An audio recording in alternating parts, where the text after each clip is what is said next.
Hello les gars. Bon, il fallait quand même que je vous dise pourquoi est-ce que je suis parti il y a un mois à l'île Maurice pendant 3 semaines.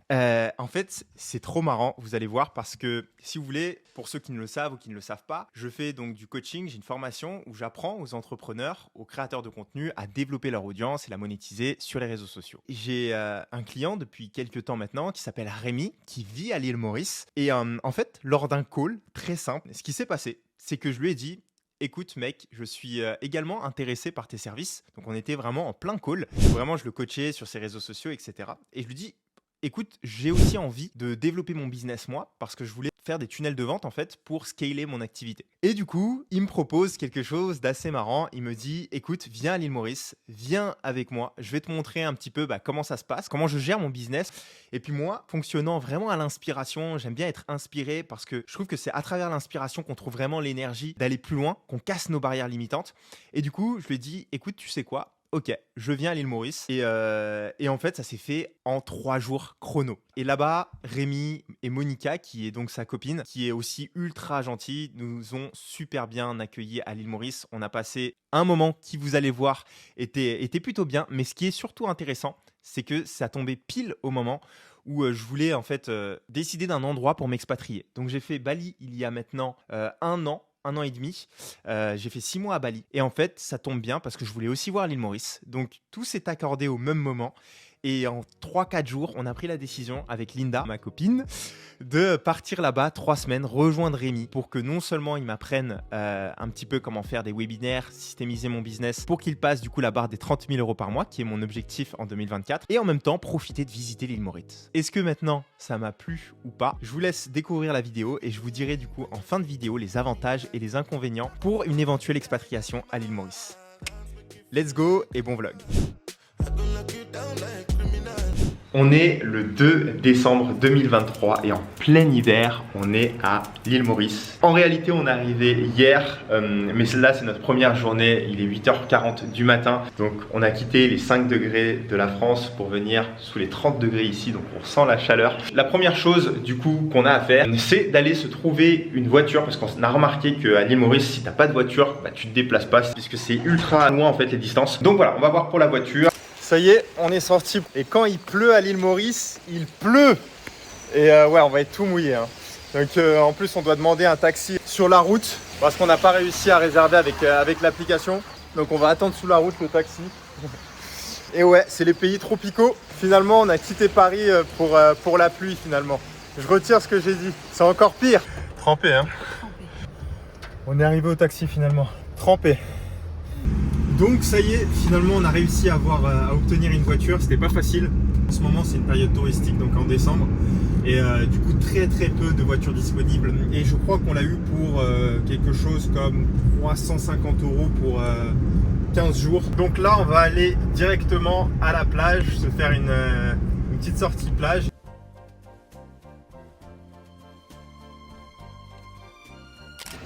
On a pris des petites fried noodles. C'est marrant parce qu'ils ont le même concept du coup à Bali. Le mi goreng, donc c'est le plat de pâtes, nouilles frites, des légumes, du poulet, etc. Donc c'est bon. Bon, je viens juste de retourner de l'eau et j'avais une petite réflexion que j'avais dans la tête. C'est ouf que de se dire, voilà, il y a 5 ans, lorsque je me suis lancé sur les réseaux sociaux en sachant absolument pas ce que je faisais, que j'avais un rêve, c'était de pouvoir en vivre et de voyager partout à travers le monde, de me retrouver sur des plages à n'importe quel moment de l'année, quand je le voulais, etc. Et que en fait aujourd'hui ce soit fait en fait. Et tu te rends compte aussi que si tu prends pas le temps de réaliser ça, la vie elle passe. Et en fait c'est vrai que c'est des accomplissements et tu mets des choses en place, tu sais pas ce qui va arriver petit à petit. En fait petit à petit tu te retrouves là où tu pensais il y a quelques années et c'est juste incroyable, vraiment grateful de ça. Aujourd'hui je peux partir à n'importe quel moment de l'année, même en décembre, me retrouver sur une plage comme ça, passer des mois dans un autre pays, à rencontrer des gens, faire des contacts, découvrir des choses, apprendre des cultures, m'enrichir mentalement. Enfin c'est juste incroyable ce que la vie a à nous offrir, juste quand on a des rêves et qu'on se donne les moyens d'y arriver même si on ne sait pas où est-ce qu'on va. C'est ce message que je voulais partager avec vous et qui me tient à cœur clairement, parce que je me mets dans ma position à moi avant, qui recherchait fondamentalement à réussir sur internet, sur les réseaux sociaux, et voilà.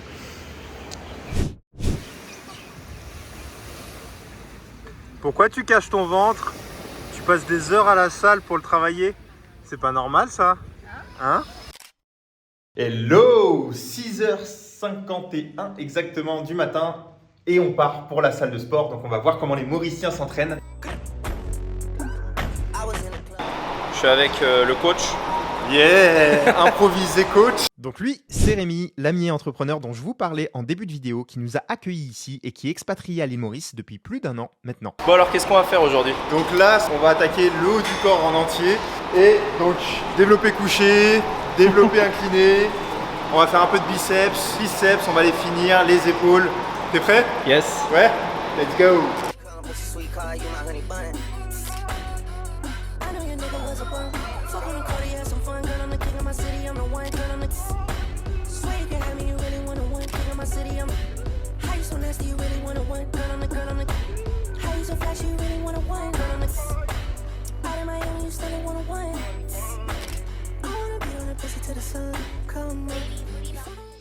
Alors cette séance Rémi? Je viens plus à la salle avec toi. Décédé. C'est bien entraîné là.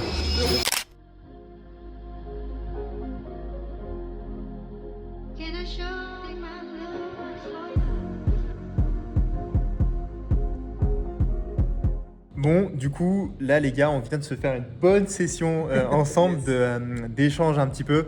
Donc en fait, il m'aidait sur le tunnel de vente. On est allé du coup profondément sur comment est-ce que je devais mettre tout ça en place. Ouais. On a passé un petit peu de temps sur la création de contenu puisque Rémi nous fait des magnifiques vlogs prochainement. Hyper cool cette session. Je sais pas ce que tu en as pensé toi. Ouais, franchement, j'ai kiffé. Ouais, trop stylé. Et là, on se barre faire une petite soirée avec des amis. Cigares, vin, sushi, ça va être maravillosa. Allez, let's go. Profitons de notre soirée.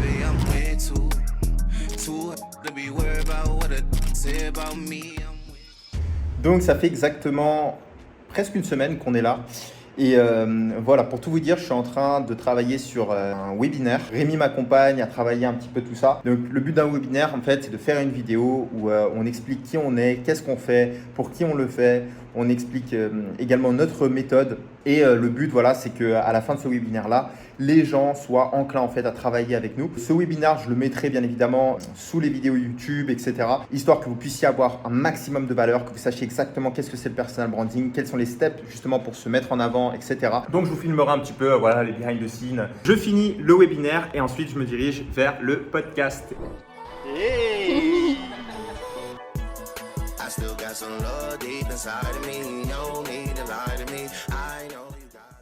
Dis-nous ce que tu penses de Maurice. Attends, pour l'anecdote, ça fait quoi, 5 jours que tu es là? Ouais, ça fait 7 jours que je suis là. Et il est Team Bali. Il est Team Bali à la base. Et à la base, je suis Team Bali. Alors, qu'est-ce que je pense de l'île Maurice? Alors déjà, aussi, c'est assez biaisé parce que j'ai été super bien accueilli. Ça, c'est exclusif. Ok, donc si je rentre ça dans l'addition, c'est exceptionnel. Et je dirais que sinon, non, c'est cool. Les plages, elles sont magnifiques, c'est incroyable. On se sent posé ici et la bouffe est incroyable aussi. Et du coup, on est encore en train de se questionner sur Bali, sur notre future expatriation. Et on verra à la fin.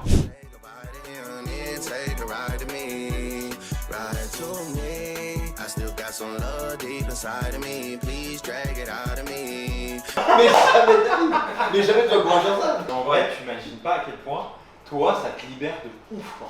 Ok, donc tu veux dire, ouais, pour enlever ce truc un peu regard des autres, regard des autres, ça peut être. Ah, mais oui. Pas pour l'enlever, parce que tu l'auras toujours, tu vois, tu l'enlèves pas, mais genre tu l'utilises pour. Ah oui, oui, tu vois, c'est comme une force après. C'est vraiment une force. Tu ressens une énergie que tu peux ressentir nulle part ailleurs. Oui, je vois ce que tu veux dire. Qu'est-ce qui te faisait dire que tu avais du potentiel?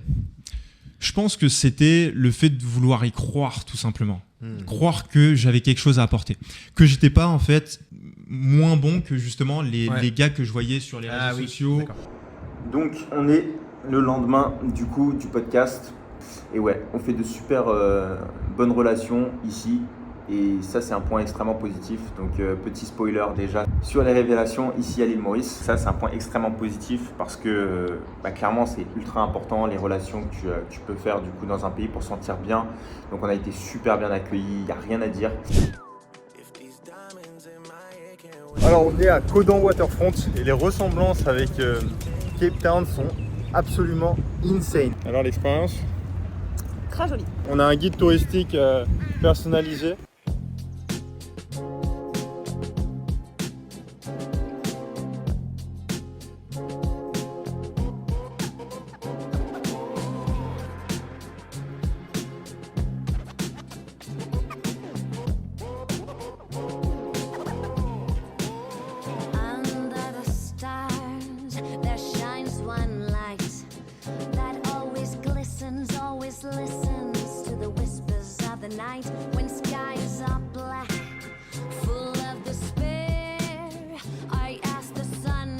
The moon that two of us are there.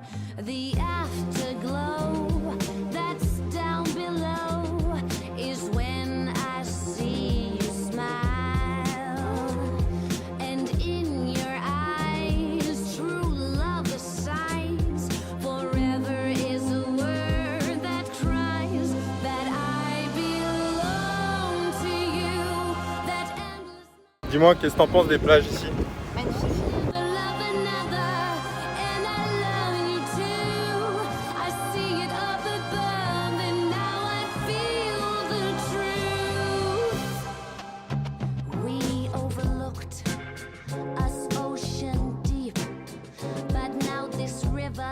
Swimming through is promises we keep.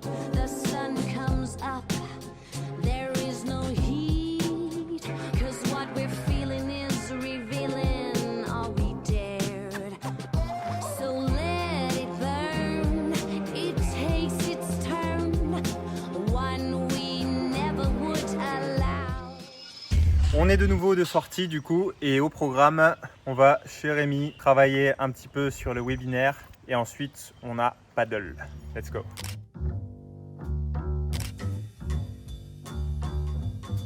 Après une bonne session de brainstorming sur les tunnels de vente et le business, on s'en va faire du paddle. Et on n'a jamais fait ça du coup. On va essayer. On est plutôt team tennis.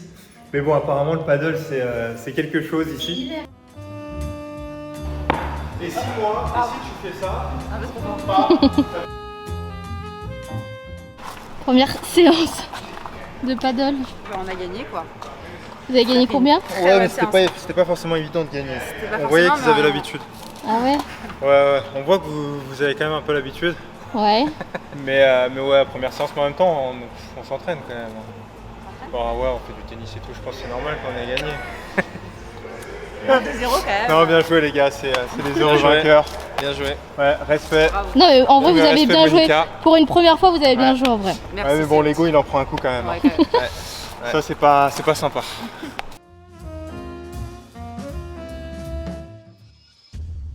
On en vient du coup aux avantages et aux inconvénients de l'île Maurice. Alors, premièrement, on a été super bien accueillis, comme je vous l'ai dit là-bas, donc on va dire que c'est un petit peu biaisé. Mais on va commencer quand même par les avantages qu'on a trouvé superbes à l'île Maurice. Le premier, déjà, c'était que tout le monde parle français. Alors, j'ai pas de problème avec l'anglais, moi personnellement, ça fait déjà longtemps que je l'apprends, donc c'est pas forcément un critère qui est intéressant pour moi, mais si vous voulez, ça évite d'utiliser de l'énergie. Les gens parlent français là-bas, ils sont cool. Voilà, c'est pas difficile de se faire comprendre. Contrairement peut-être à Bali où parfois vous pouvez avoir affaire à des gens qui ne comprennent pas aussi l'anglais et du coup ça peut être un peu compliqué. Là-bas, c'est clairement pas un problème. La deuxième chose que j'aimerais dire quand même qui est assez importante, notamment quand tu es entrepreneur en ligne, c'est le décalage horaire. Vous voyez, quand on est parti à Bali pendant 6 mois, le problème c'est que là-bas c'était 6 heures voire 7 heures de décalage. Et en fait, ou bien tu vas faire tes calls le soir, donc ultra tard, ou bien il va falloir que tu les fasses obligatoirement l'après-midi, tu ne pouvais pas les faire le matin. Donc la plupart du temps, tu revenais à faire des calls du coup tard le soir. C'était pas forcément hyper facile de s'organiser avec la France. Et donc là-bas, on va dire qu'à l'île Maurice, tu as 3 heures de décalage maximum. Et du coup, je trouve que ça, c'est plutôt bien quand tu es entrepreneur, que tu as des relations avec la France. Et du coup, ça, c'est vraiment, je dirais, aussi un gros avantage en termes d'expatriation que j'ai pu m'apercevoir. Ensuite, troisième avantage, la nourriture est bonne. Je dirais pas qu'elle est extraordinaire, incroyable. Tu vois, j'ai fait pas mal de pays comme, beaucoup de pays d'Asie comme le Cambodge, la Thaïlande, sauf les Philippines où c'était vraiment pour le coup dégueulasse. Les Philippines, je vous recommande pas du tout en termes de bouffe. Clairement, c'était une horreur. Mais je trouve que c'est ultra important quand même d'avoir la bonne bouffe au quotidien, tu vois, surtout quand tu t'expatries ou que tu pars pendant un long moment, parce qu'au bout d'un moment, enfin, t'as envie de bien manger, quoi. Et tu te rends compte à quel point c'est important. Donc à l'île Maurice, c'est plutôt bon. C'est pas extraordinaire. Il y a des bons restos quand même. La bouffe locale, elle est ok, ça va. C'est plutôt bon. C'est pas quelque chose qui m'a, voilà, moi, transcendé réellement. Donc voilà, mais c'est ok et je trouve que c'est quand même important de le mentionner parce qu'il y a vraiment des pays justement où c'est pas du tout bon. Ensuite, un gros avantage, ça va être clairement les paysages. Ils sont extraordinaires. Littéralement, si on recherche un pays paradisiaque, vraiment on a envie de se sentir au paradis, un peu comme les Maldives. Clairement, l'île Maurice, c'est une destination juste incroyable. On a l'impression d'être au paradis réellement tous les jours. Quand tu vas à la plage, tu fais des petites sorties en bateau. Je me souviens lorsqu'on est parti du coup sur les îles à côté de l'île Maurice, on a vraiment adoré. C'était vraiment beau. On a vu des super poissons. L'eau est super claire. Enfin, c'est magnifique. Les paysages sont vraiment paradisiaques. Peut-être, ça fait clairement partie des plus beaux paysages qu'on a jamais vus en termes d'eau et de mer et de paysages paradisiaques. Ouais, clairement. Donc ça, gros point positif. Ensuite, en tant qu'entrepreneur encore, la connexion Internet, elle est plutôt cool. Et je dis ça parce que c'est vraiment accessible. Si vous voulez déjà avoir la 4G, ça coûte vraiment pas cher là-bas. Vraiment, je crois 5 €, quelque chose comme ça. Et tu as Internet presque pendant un mois, illimité. Donc clairement, c'est pas cher. Ça, c'est accessible. Et puis la connexion est plutôt bonne. Donc à ce niveau-là, il n'y a pas trop de défauts. C'est plutôt un bon avantage, surtout dans des pays comme ça. Donc trop cool pour travailler. Ça, c'est super bien. Également, les investissements immobiliers pour ceux qui veulent investir en immobilier, c'est plutôt vraiment cool. Pourquoi ? Parce que tu peux obtenir un emprunt de la banque si tu as déjà, je crois, 25% du capital, 20 ou 25% du capital du bien immobilier. Tu peux emprunter du coup là-bas directement. Et par exemple, c'est pas le cas à Bali directement sur place. Tu peux pas faire ça. Donc je trouve que en termes d'immobilier, c'est plutôt bien. J'ai vu qu'il y avait des résidences qui étaient réservées à l'investissement immobilier, d'autres qui étaient vraiment réservées aux locaux. Donc je pense que ça a beaucoup évolué ça dans les prochaines années. Il y a pas mal d'immobilier qui pousse là-bas, donc on voit que ça investit pas mal. Donc je trouve que c'est intéressant d'investir là-bas et c'est surtout aussi un critère pour moi puisque j'aimerais investir à l'immobilier à l'étranger. Voilà, c'est un projet que j'ai et donc voilà. Donc déjà j'avais vu Bali que je trouvais plutôt bien en termes d'investissement immobilier. Là-bas tu fais des super villas, vraiment. C'est pas trop cher, la rentabilité est extraordinaire. Donc voilà, l'île Maurice c'est un peu pareil, peut-être plus cher au niveau du coût des villas. Mais au moins, voilà, tu as cette opportunité, cette possibilité d'emprunter, ce qui n'est pas possible à Bali où tu dois venir vraiment cash, ou alors sinon c'est beaucoup plus compliqué. Donc voilà un avantage en termes d'immobilier. Et ensuite, c'est clairement les relations qu'on fait là-bas. Et là, pour moi, c'est l'avantage number one. Clairement, j'ai jamais fait autant de super bonnes relations que là à l'île Maurice. J'ai adoré la profondeur des gens. C'était vraiment cool. Voilà, ça tournait pas que autour du business, c'était pas que des m'as-tu vu où voilà, on fait les gros bras, etc. Et je trouve que c'est authentique. On a créé vraiment des relations authentiques avec Rémi, Monica qui nous ont super bien accueillis, qui nous ont, voilà. On a eu pas mal de conseils aussi. Il y a vraiment rien de caché. C'était vraiment cool et c'est vraiment le ressenti que j'ai eu là-bas à l'île Maurice. On a rencontré Lionel, qui est une super bonne personne. Également, on a pu voir Alex et PJ de Bodytime qui vivent là-bas depuis déjà un moment, qui nous ont dit que c'était juste incroyable l'île Maurice. Et bref, les relations ont été vraiment juste ouf. Pour le coup, et ça c'est un énorme point positif qui nous a fait craquer moi et Linda. Donc voilà. Maintenant, si on en vient au point négatif et si finalement on va finir par venir s'expatrier là en 2025 ou bien fin 2024, à voir un petit peu comment ça se déroule tout ça. Je dirais que ce qui nous a le plus éloigné finalement de l'île Maurice, malgré tous les points positifs que je vous ai listés, c'est clairement qu'on a besoin de plus d'énergie, de plus de jeunesse, si vous voulez. Là-bas, on va voir beaucoup de personnes âgées. C'est très posé, c'est très calme. Et je pense qu'on a besoin d'un peu plus de stimulation, si vous voulez. Et je trouve qu'on n'a pas trop retrouvé ça à l'île Maurice. C'est vraiment très calme, très chill. Mais du coup, on n'a pas vraiment cette stimulation qu'on a pu, par exemple, ressentir à Bali. Clairement, je pense que Dubaï est encore différent. Et si on a envie de voir Dubaï. Mais Bali, je trouve que c'est le juste milieu où clairement on est stimulé et en même temps voilà, ça reste la nature, ça reste les paysages. Donc de ce point de vue là, on préfère réellement Bali et pour nous c'est un point extrêmement important, notamment maintenant. Peut-être que d'ici 2-3 ans on voudra quelque chose de plus posé, Mais là, clairement, on a besoin d'un peu plus d'énergie, d'être un petit peu plus, je sais pas, challengé, etc. Et on a trouvé que l'île Maurice était vraiment très calme, très posé, très peace, donc pas pour maintenant. Donc tu vois, on s'est plus dit, lorsque tu as une famille, lorsque tu as des enfants, tout ça, ça devient plus cool, tu vois. Tu te vois vraiment vivre à l'île Maurice, en fait. Vraiment vivre plus de 2 ans, plus de 3 ans, je dirais. Mais c'est pas à ce moment-là que nous, ça nous intéresse, Linda et moi en tout cas, en couple, pour voilà, ces prochaines années. Également, je dirais la diversité des restaurants. Voilà, si encore on compare à Bali, finalement, on va avoir plus de diversité à Bali en termes de food. À l'île Maurice, c'est bon. Mais voilà, on va avoir plus de diversité à Bali. Il y a plus de restaurants différents. On a trouvé la food vraiment extraordinaire là-bas. Et du coup, je trouve que c'est peut-être encore un petit désavantage là-bas. Donc, on verra comment est-ce que ça évolue dans les prochaines années. Mais voilà. Donc, également, en termes de workspace, si on compare à Bali, on n'a pas trouvé énormément. Il y en a un qui est plutôt très, très bien, où on est allé finalement avec Rémi plusieurs fois pour tourner le podcast, également pour travailler ensemble. Mais clairement, on ne sent pas que c'est encore vraiment fait pour les expatriés à 100%, contrairement par exemple à Bali où clairement tous les restaurants sont aménagés pour que tu puisses travailler, que ce soit les chargeurs, que ce soit les espaces de travail tranquilles. Clairement, tu peux un jour aller clairement dans un workspace, un jour travailler de chez toi. Enfin bref, tu as une diversité où tu peux travailler, où tu ne t'ennuies jamais. Et c'est vrai que parfois, j'aime bien changer d'endroit pour travailler. J'aime pas être tout le temps au même endroit. Je sais pas, c'est là où je trouve de l'inspiration, ça me redémarre un petit peu dans ma créativité, etc. Bref, et on n'a pas trop trouvé ça à l'île Maurice. Quand tu vas dans un café, c'est clairement pour manger, contrairement à Bali, où il y a vraiment plein d'endroits pour venir du coup travailler. Donc voilà, et résumé des choses. Ce ne sera pas pour maintenant l'île Maurice. On a encore Dubaï à voir. Et Bali reste finalement encore du coup dans notre cœur. Et peut-être que l'île Maurice, ce sera dans les années suivantes. J'en sais rien. Mais en tout cas, ça me plairait beaucoup de revivre un petit peu ce qu'on a vécu là-bas. Avec de super personnes, créer de super relations vraiment profondes, etc. Donc trop cool.